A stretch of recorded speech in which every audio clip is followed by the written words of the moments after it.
Très heureux de vous retrouver, mesdames et messieurs, pour cette nouvelle édition de Journal Magazine sur vos antennes. Une édition fournie comme tous les dimanches avec des rétrospectives, dossiers et chroniques. Nous serons dès l'ouverture de ce journal en province où nos reporters ont récolté des informations importantes à vous présenter. Et c'est tout de suite dans la première partie consacrée à l'actualité.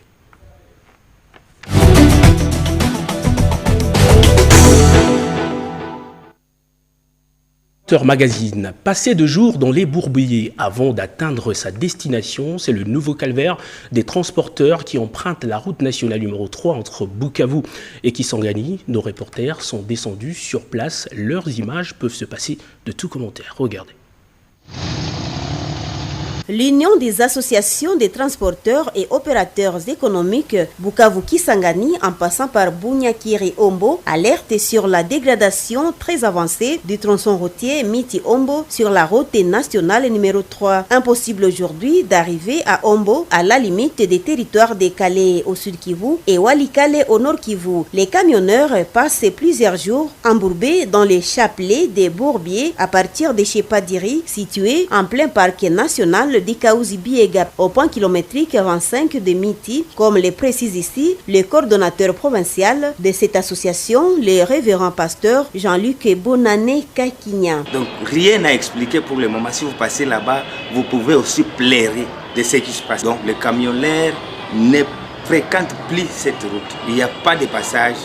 Et la population vraiment continue à souffrir.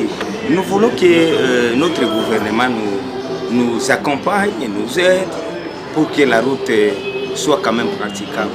Les usagers, les transporteurs, les humanitaires et autres sollicitent l'intervention des autorités locales, provinciales et nationales pour que ces tronçons routiers soient réhabilités. Les transporteurs comptent voir le directeur provincial de l'Office des routes Sud Kivu, l'ingénieur Anissé Kake Satamukombo, qu'il soit leur intermédiaire entre le gouvernement provincial, central et le FONER. Cette route se trouve aujourd'hui dans cet état suite au manque d'entretien permanent après sa réhabilitation dans le cadre du programme d'urgence des 100 jours du président de la République, Félix-Antoine Tshisekedi Tshilombo. La réhabilitation de cette route serait une solution durable pour mettre un terme aux souffrances des populations des territoires de Calais au sud Kivu, Walikale au nord Kivu et Lubutu au Maniema jusqu'à Kisangani.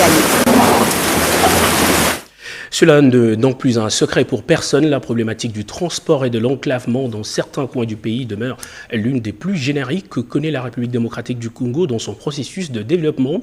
On parle fréquemment des infrastructures routières, mais la situation est encore plus alarmante dans le secteur aérien. Notre chroniqueur, Edith Chala, tire la sonnette d'alarme. Aucun développement n'est envisageable dans un environnement enclavé, et pourtant, c'est ce que sont devenues de nombreuses provinces de la République démocratique du Congo. Comment atteindre les 145 territoires du vaste programme du gouvernement alors que la route a été oubliée il y a bien des décennies? Le chemin de fer, construit pour obéir à une logique prédatrice, n'a enregistré aucune réorientation. Le transport fluvial ou lacustre n'étant pas suffisamment exploité, le seul moyen de transport qui s'est développé en fonction de l'activité économique réelle du pays, c'est le transport aérien. Un transport qui est encore un luxe qui ne peut s'offrir tout Congolais. La joie du juste prix n'a été que de courte durée. Les aéronefs sont de plus en plus rares. Congo Airways ne compte plus qu'un seul avion pour desservir 26 provinces. Et la situation du quasi-monopole n'est jamais profitable aux consommateurs. CAA, Air Kasai, Gomer, dans les limites de leurs moyens, desservent les villes. Au regard du besoin, c'est devenu un parcours de combattants se trouver une place dans un avion. Le spectacle au check-in d'avant-embarquement est révélateur du stress des voyageurs. En plus, les infrastructures aéroportuaires sont surannées. Le secteur est très malade. Il faut vite agir pour le sortir du coma afin de donner des ailes au vaste programme de développement à la base des 145 territoires. C'est un dimanche ordinaire pour certains, mais très spécial pour les chrétiens du monde qui célèbrent ce jour la naissance de Jésus-Christ. La Pâque a bien vécu dans différentes églises. Notre rédaction, qui a fait circuler sa caméra, nous rapporte les faits dans quelques églises de la capitale dans ce reportage commenté par Romain-Marie Lelo. Alléluia, alléluia, alléluia, alléluia. Le tombeau est vide, le Christ est ressuscité. Il est vivant, il a vaincu la mort. Tel est le message véhiculé à l'occasion de la fête de Pâques, la libération du genre humain.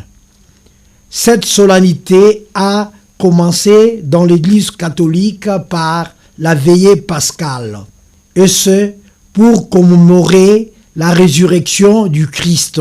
Le pape n'a pas dérogé à son devoir pontifical, celui d'accorder la traditionnelle bénédiction à tous les chrétiens, d'abord dans la ville de Rome, ensuite dans le monde entier. Urbi et Orbi, exultet, annonce de la Pâque, Mbondaya Pasika a été au rendez-vous. Une prière au cours de laquelle l'univers reconnaît la grandeur de Dieu, Alpha, Oméga. En la paroisse Notre-Dame de Fatima, dans la commune de la Gombe, le président de l'Eucharistie, le père Alphonse Mbouyi, a dans son homélie fait mention du Christ en tant que lumière du monde. Lumière symbolisée par le cierge. Lui qui partage la même condition avec Dieu a accepté la mort au fin de racheter le peuple de Dieu.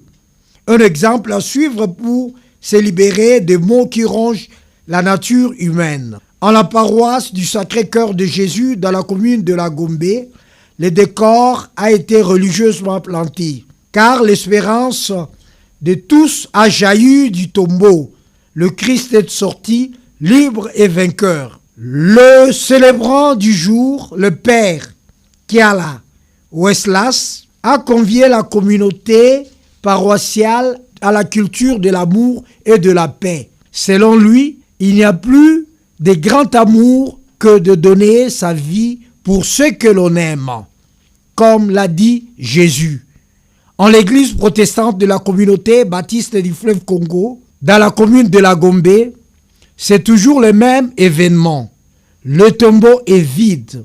C'est l'absence réelle de la dépouille mortelle de Jésus-Christ. C'est la vraie bonne nouvelle selon les prédicateurs. Le professeur Raymond Angendu Mongenzo, coordonnateur du collège pastoral, l'homme de Dieu a insisté sur 3 éléments dans son homélie. Il s'agit notamment de l'absence de cadre où Jésus devrait reposer éternellement, de la représentation de Dieu et de la présence spirituelle de Jésus. Autre temps fort de ce culte était la Sainte Seine, repas que le Christ a partagé avec ses disciples. Prélude du banquet céleste, seuls les hommes de bonne volonté y auront part au ciel. Le culte pascal a fait l'objet d'une symphonie aux airs mélodieux, d'une douce musicalité et assortie merveilleusement d'effets d'allégresse. Si le Christ n'était pas ressuscité, vint serrer notre foi, a renchéri le professeur Raymond Angendu Mongenzo.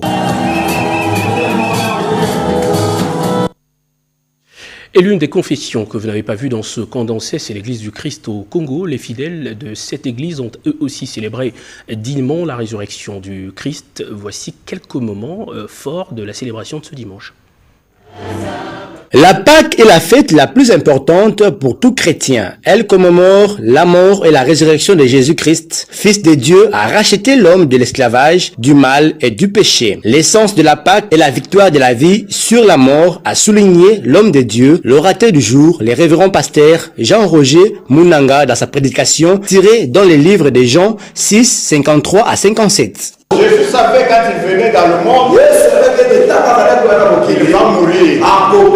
Il le savait. Il le savait. Jésus est venu, il est mort. Mais il n'est pas resté dans le tombeau. Le 3e jour, il est ressuscité. De son côté, le révérend pasteur Lazare Kassilembo Ngumbi de l'église 5e Selpa Oracle de l'Éternel, ravi de cette cérémonie, parle de l'œuvre de la croix. Cette célébration est très riche même en couleurs parce que nous célébrons la Pâque chrétienne qui est différente de la Pâque juive. Pour nous chrétiens, nous célébrons la Pâque qui est le passage de la mort à la vie.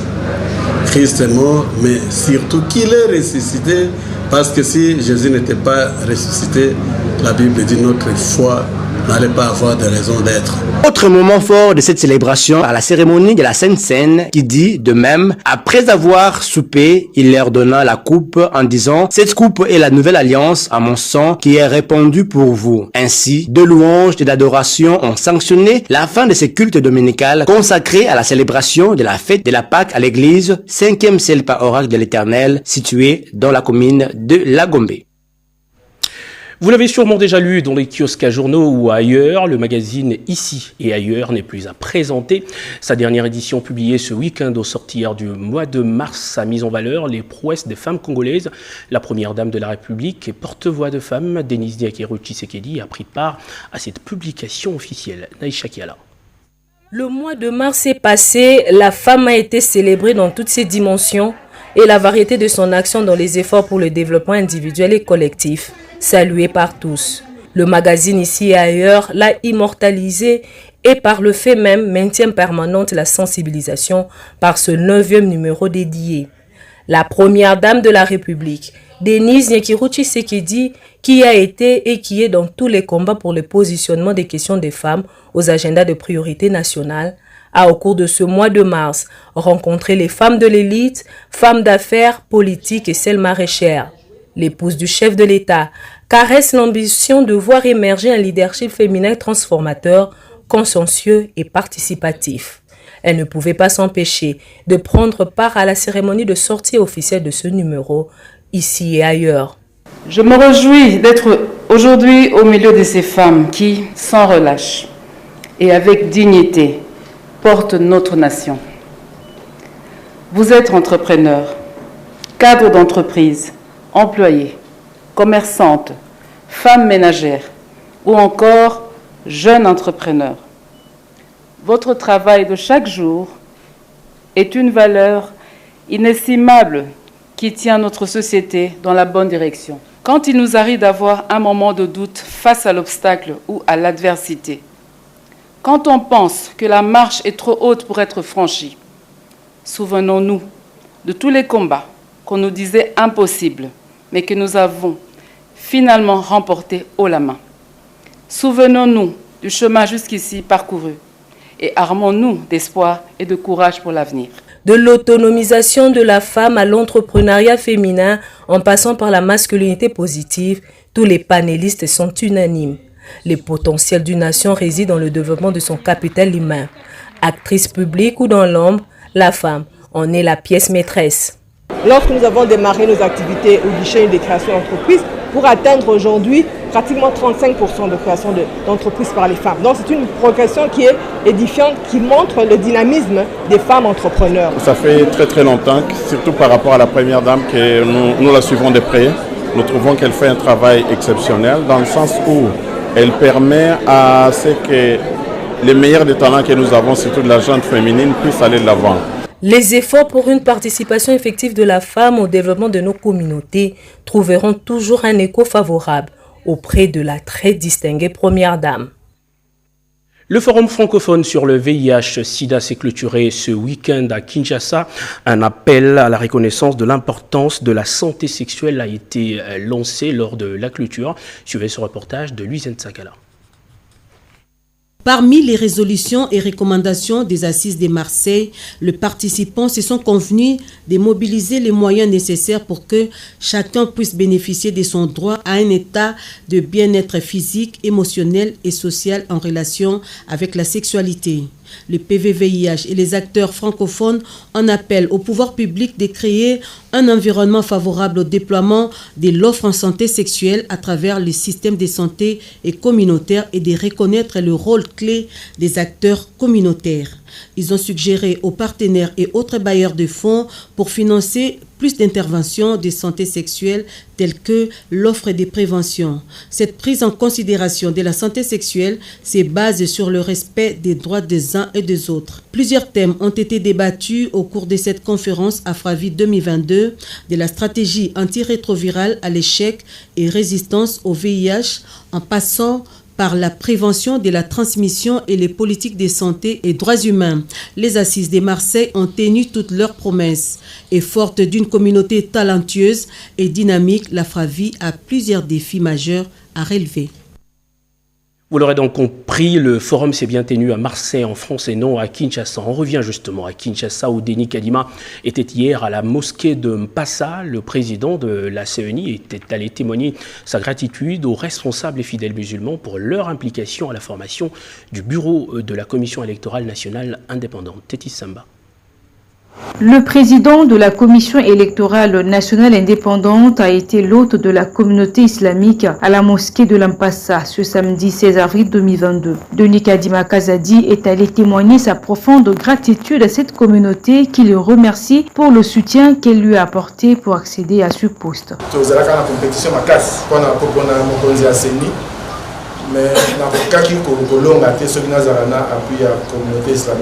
La compétition était rude. Le soutien de la communauté islamique m'a permis que je sois élu président de la CENI. L'officiant du jour, Cheikh Abdallah Mangala Louaba, a exprimé les vifs remerciements de sa communauté à l'endroit du président Denis Kadima Kazadi, lui qui est le premier à accomplir ce geste de solidarité. À la fin de tout, la communauté musulmane lui a remis quelques produits de consommation courante pour la rupture du jeûne du mois de Ramadan qui interviendra le lundi demain prochain.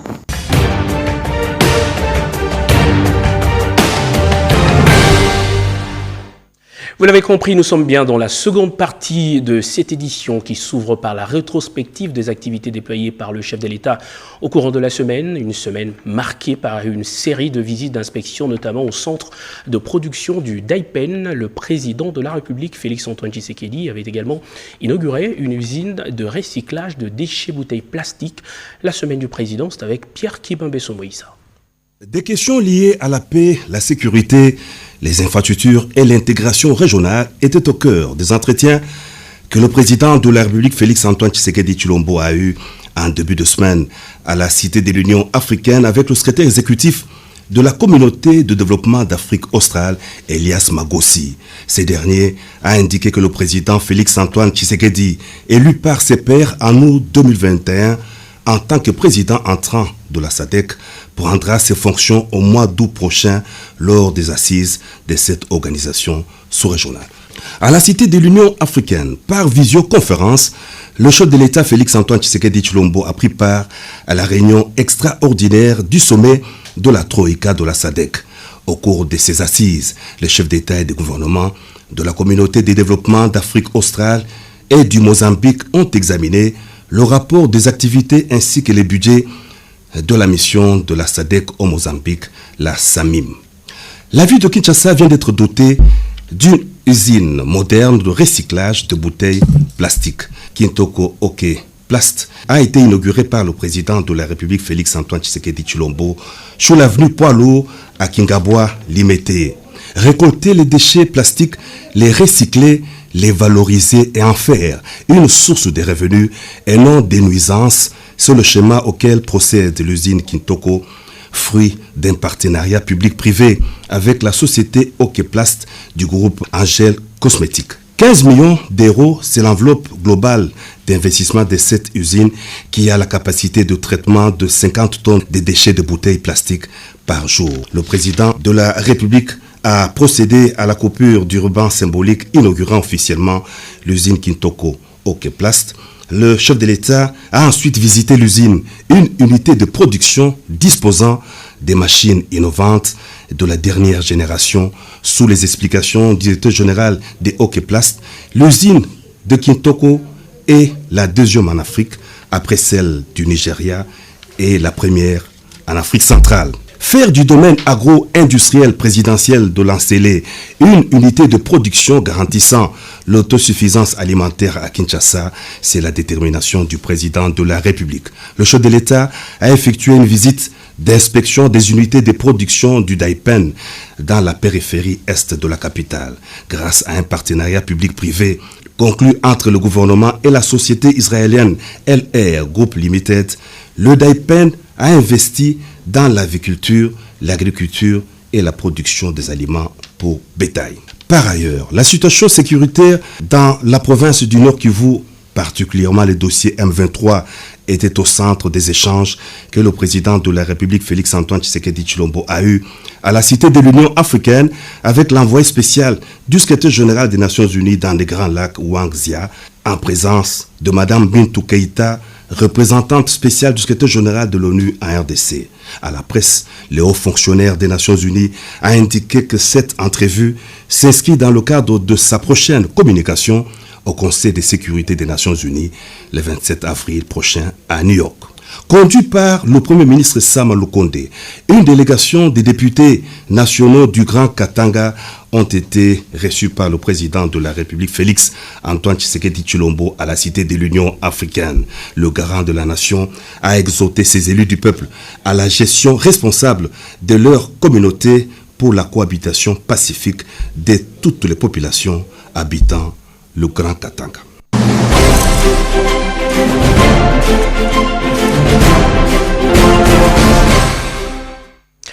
Dans le dossier que nous vous proposons ce soir, nos reporters font la lumière sur ce qui reste du célèbre centre de formation Marie-Antoinette de Mbandaka, un centre qui tient encore d'un fil sa réputation, faisant face à de nombreuses difficultés. Les responsables de cet établissement en appellent à l'aide, particulièrement à la première dame qui depuis un temps s'est engagée dans l'éducation des jeunes et particulièrement de la jeune fille. Bobete Ingali-Samba.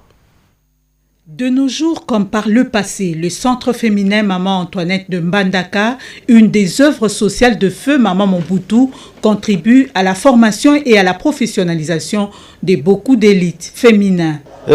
L'initiatrice de cette œuvre avait bien voulu encadrer ces enfants et leur donner le sens de maîtriser le métier pour que ces enfants puissent se prendre en charge elles-mêmes.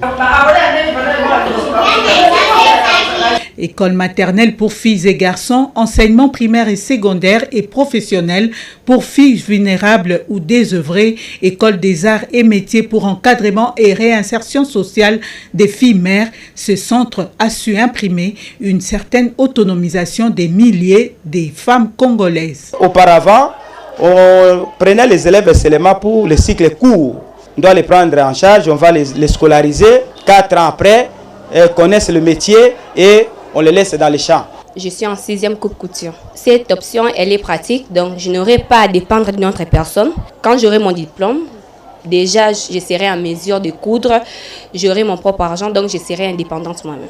Aujourd'hui, avec l'ouverture aux filières autres que techniques, diverses opportunités s'offrent aux filles de s'orienter dans plusieurs domaines. Néanmoins, les difficultés ne manquent jamais. Les difficultés rencontrées dans notre métier ici, c'est d'abord les matériels que nous devons utiliser pour encadrer les enfants en tant que couturiers, tels que les machines par exemple. Si nous n'avons pas de machines, comment les couturiers peuvent faire son travail? Quand je parle des matériels, je parle aussi des tissus et les autres matériels comme garniture pour faire son travail, mieux son travail. Les difficultés sont légion. Au moment où je vous parle, jusqu'à présent, nos agents ne sont pas payés. Si je prends par exemple la coupe et couture, ça nécessite que nous ayons un lot vraiment important de machines à coudre. Et il y a aussi le secrétariat informatique. Là aussi, ça nécessite, pour bien encadrer les enfants, il faut avoir des ordinateurs. La nouvelle de la réhabilitation du centre féminin Maman Antoinette de Kinshasa par la fondation Denis Nyakeru Tshisekedi en octobre 2021 a suscité une lueur d'espoir. Le staff dirigeant attend beaucoup de la première dame de la République. Je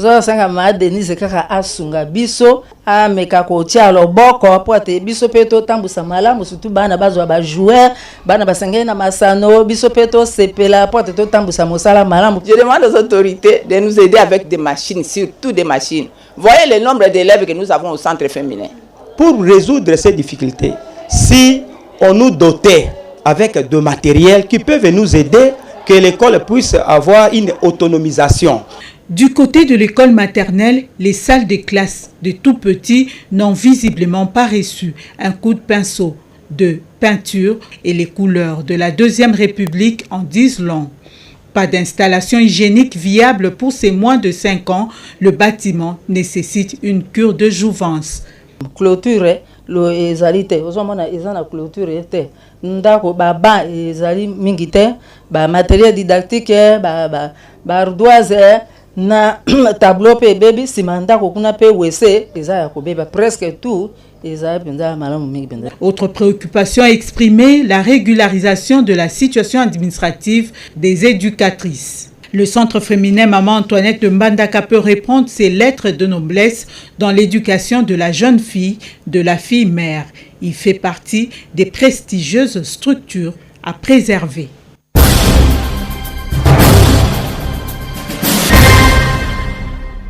L'invité de ce journal, c'est le professeur Béa Kamba. Il est vice-doyen de la faculté de Polytechnique de l'Université de Kinshasa. Professeur, bonsoir et bienvenue.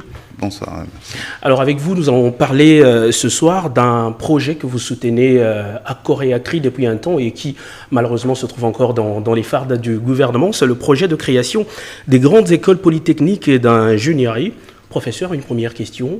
Pourquoi créer des écoles de polytechnique et d'ingénierie maintenant? En fait, quand on prend le reportage que vous venez de faire passer, vous voyez l'état de nos écoles. Ça caractérise le sous-développement dans lequel on est, qui est défini tout simplement par le PNUD, par 3 éléments essentiels. Nous avons d'abord l'accès à l'eau, donc l'accès à l'eau, aux infrastructures, aux systèmes de santé corrects. Deuxième élément, c'est les niveaux d'éducation de la population. Troisième élément, les revenus. Faute des revenus, faute d'industrie, on se retrouve dans cet état qu'on venait de montrer. L'importance de ces écoles, c'est que nous voulons que les pouvoirs publics se décident d'arrêter ce que nous venons de voir, de se dire maintenant, stop, on veut nous développer. Et pour se développer, il n'y a pas 50 stratégies, il faut former beaucoup d'ingénieurs. Les systèmes d'enseignement que nous avons aujourd'hui forment à peine une centaine d'ingénieurs par an, alors qu'il y a une relation directe entre les pays développés et le nombre d'ingénieurs qu'ils forment. Par exemple, je m'ai documenté ce matin par rapport à ce sujet. L'Inde forme par an presque 1,4 million ingénieurs. La Chine, presque entre 600 000 et 1 million. Vous descendez comme ça les États-Unis dans les 235 000, la France 37 000 et nous sommes à 100. Il n'y a pas photo. Le nombre d'ingénieurs impacte considérablement le niveau de développement. Pourquoi? Parce que c'est l'ingénieur qui est le détenteur de la technologie. Exactement, professeur. Pour y aller un peu rapidement, sur le plan pratique, nous sommes à la centaine de diplômés d'ingénieurs par an, vous l'avez dit. Quels sont les indices importants que le gouvernement peut utiliser pour essayer d'appuyer ce projet sur le plan pratique, avec déjà la centaine d'ingénieurs que nous avons? En fait, on ne peut pas... D'abord, il faut décider de dire, voilà, nous voulons nous développer. Pour se développer, il y a une décision volontariste qu'il faut prendre. Il y a une politique qu'il faut mettre en place. Je vous informe que l'UNESCO a fait un rapport en avril l'année passée. Je vous rappelle que ce projet est inscrit au programme du gouvernement. Pour l'instant, il est dans les tiroirs. L'UNESCO fait des recommandations. Il a fait un rapport sur l'ingénierie au service du développement durable.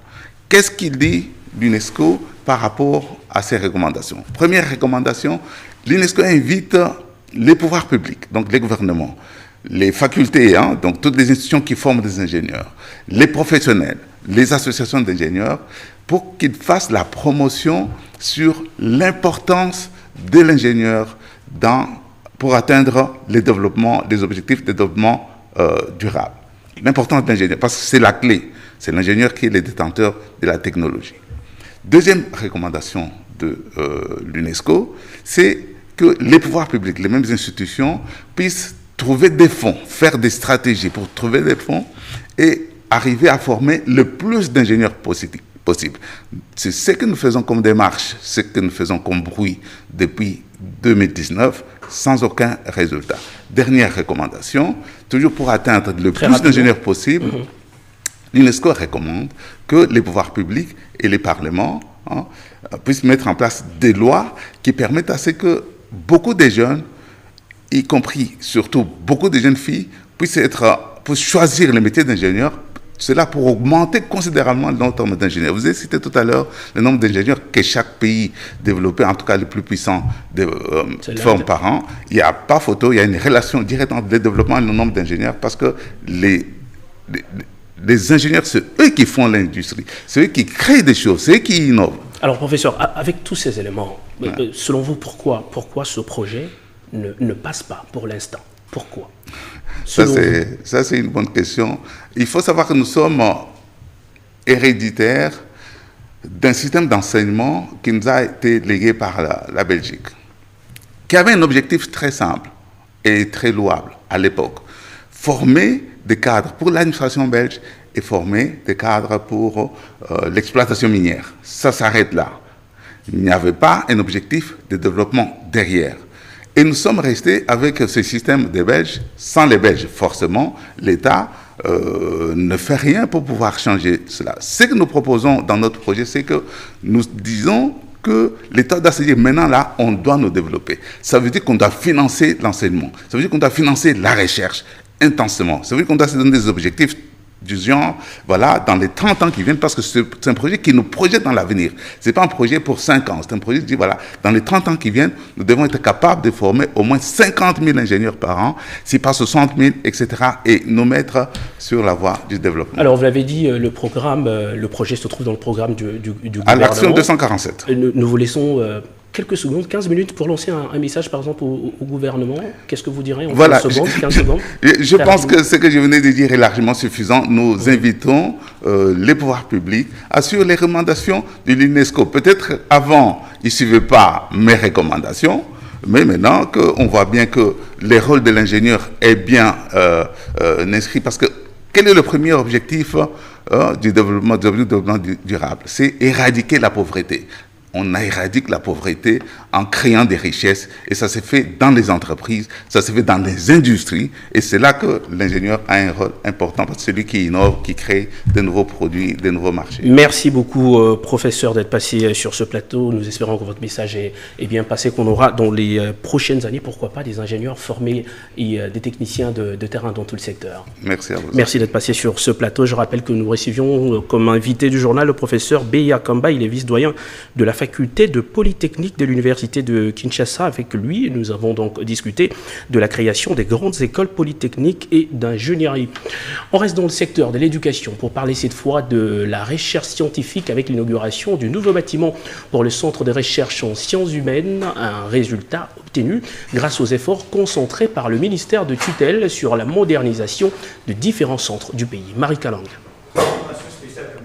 1% du produit intérieur brut, plus exactement 0,59%, le ministère de la Recherche scientifique et innovation technologique ne cesse de fournir des efforts pour le progrès dans la modernisation des instituts et centres de recherche sous sa tutelle. Au centre de recherche en sciences humaines, crèche en sigle, la salle José Mpanda a servi de cadre pour la double cérémonie d'inauguration des locaux réhabilités en hommage au patriarche Joseph Iléo Songo et du vernissage de la revue congolaise des sciences humaines et sociales par le ministre José Mpanda Kabango. Pour le ministre de la Recherche scientifique et innovation technologique, il s'agit bien de la concrétisation de la vision du chef de l'État, Félix-Antoine Tshisekedi Tshilombo, en rapport avec la rénovation et la modernisation des infrastructures de base. Un exemple positif qui doit être copié par les autres instituts et centres de recherche, a martelé José Mpanda, qui a salué le renforcement dans la rigueur dans la gestion du personnel administratif et scientifique du crèche. Le patron de la recherche a également apprécié la vision de la revue congolaise des sciences humaines qu'il a portée sous les fonds baptismaux. Je souhaite bienvenue dans les paysages de publications techniques et scientifiques du Congo et du monde cette revue congolaise des sciences humaines. Le ministre de la Recherche scientifique et innovation technologique, José Mpanda Kabango, a profité de ces instants pour annoncer que le budget de l'exercice prochain intègre une enveloppe supplémentaire à titre d'augmentation de la rémunération du personnel de son ministère. L'appropriation du système LMD en temps des licences, master et doctorat est au centre d'attention des scientifiques depuis un temps.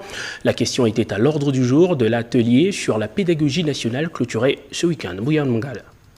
Depuis la tenue des états généraux de l'enseignement supérieur et universitaire à Lubumbashi, tout le secteur est en ébullition. Et pour cause, l'appropriation du système LMD en République démocratique du Congo est un véritable défi. L'atelier national consacré à la pédagogie universitaire répond à cette préoccupation. Le système LMD permet aux étudiants de faire beaucoup de recherches parce qu'on réduit quand même les heures de cours et puis les étudiants descendent sur terrain, font beaucoup de recherches et pour pouvoir aller de l'avant. Nous sommes ici dans la mise en œuvre d'une réforme aussi grande que celle que nous connaissons, la réforme LMD. Il faut que les gens fassent les choses autrement. Pour le faire autrement, il faut qu'on leur donne des secrets pour pouvoir le faire autrement. C'est pour cela, cet atelier qui est l'atelier qui porte sur la pédagogie universitaire, il y en a qui sont de nouveaux docteurs, il y a d'autres qui sont déjà des enseignants depuis longtemps à l'université, il y en a encore qui préparent leur thèse. Nous avons voulu les outiller pour que cette année qui commence, lorsqu'ils vont être dans les salles de classe, qu'ils fassent des choses autrement en faveur de l'amélioration de la qualité de l'enseignement supérieur et universitaire congolais. Le gouvernement de la République a pris l'option de rendre effectif le système LMD au niveau des classes de recrutement. Ils sont aux premières loges dans la prise en charge de malades et pourtant ils se sentent derniers du point de vue de la considération. Les infirmiers de la maternité de Kintambo à Kinshasa déplorent le traitement leur infligé par le responsable. À la base, une affaire de primes non équitable. Chimène Dondo, explication. La maternité de Kinshasa est une institution médicale de référence dans la ville-province Kinshasa. Elle dispose d'un personnel diversifié, parmi lesquels les infirmiers et les infirmières. Il est un fait que la maternité ne peut pas exister sans infirmières. Seulement, voilà, les infirmiers constatent qu'ils font partie du personnel marginalisé. Cette situation se vérifie à l'occasion de partage d'une importante somme d'argent versée à la maternité par le Trésor public pour compenser le frais de prise en charge de femmes de policiers. Face à une injustice permanente, les infirmiers ont crié ras-le-bol. Les chefs de service qui travaillent ici à la maternité de Kintambo, ça fait plusieurs mois que les chefs de service n'ont pas touché leur argent. Et la prime de garde pour les infirmiers et les sages-femmes, ça fait plusieurs mois. Donc rien n'est payé. Et même les transports pour certains, donc on ne sait pas expliquer le tout. Mais ce qui prime aujourd'hui, c'est l'argent qui a été déposé par la FARDC. Nous voulons connaître combien a été déposé et nous voulons recommencer avec les calculs de... En criant l'injustice dont ils sont victimes à la maternité de Kintambo, les infirmiers ont interpellé les autorités compétentes. On va boucler cette édition avec les images qui nous proviennent du Kasai Chikapa où 200 policiers viennent d'achever une formation sur les violences basées sur le genre. Les policiers formés sont donc appelés au bon sens. Heureusement, malheureusement, il n'y a que 6 femmes parmi les 200 policiers formés. Regardez. Pose de la première pierre pour le début des travaux s'est déroulé au terrain commissariat de référence situé sur le boulevard Lumumba dans la commune de Kanzala. Le colonel Michel Kilundu, qui représentait les commissaires divisionnaires à cette cérémonie, témoigne de toute sa gratitude à l'OIM pour la construction de ces commissariats de référence. La cérémonie de séjour s'inscrit dans le cadre de la mise en œuvre du projet de renforcer la cohésion sociale et la confiance entre la population et les autorités à travers la police de proximité. Cette œuvre grandiose, exécutée par l'OIM en concession avec PNUD et ONU Femmes. Aujourd'hui, l'œuvre se concrétise en construisant un commissariat de référence de Kanzala et 4 sous-commissariats dans la même commune. Projet réalisé avec les soutiens financiers du Fonds des Nations Unies pour la consolidation de la paix et mis en œuvre par OIM, PNUD et ONU Femmes, comme le précise ici Frédéric Saez, représentant du chef de mission de l'OIM en République démocratique du Congo. Ce bâtiment est construit pour rendre la police beaucoup plus proche de la population. Le souhait de l'OIM est une collaboration de la police avec l'entreprise pour que les travaux se passent dans les meilleurs délais et sans encombre. Si tout va bien, dans 4 mois sera érigé le commissariat sur ma gauche. Gaston Koleti-Mwanga, vice-gouverneur de province, qui a procédé à la pose de la première pierre pour la construction de ce commissariat de référence dans la commune de Kanzala, n'a eu de mots justes pour dire merci aux bailleurs. Complètement terminé. Merci à vous de l'avoir suivi avec autant d'attention. L'actualité reste en continu sur nos antennes. Retrouvez à 23h Peggy Mukunda pour la suite. Moi, je retrouve le dimanche prochain pour la grande édition de Journal Magazine avec le même plaisir. Bonsoir.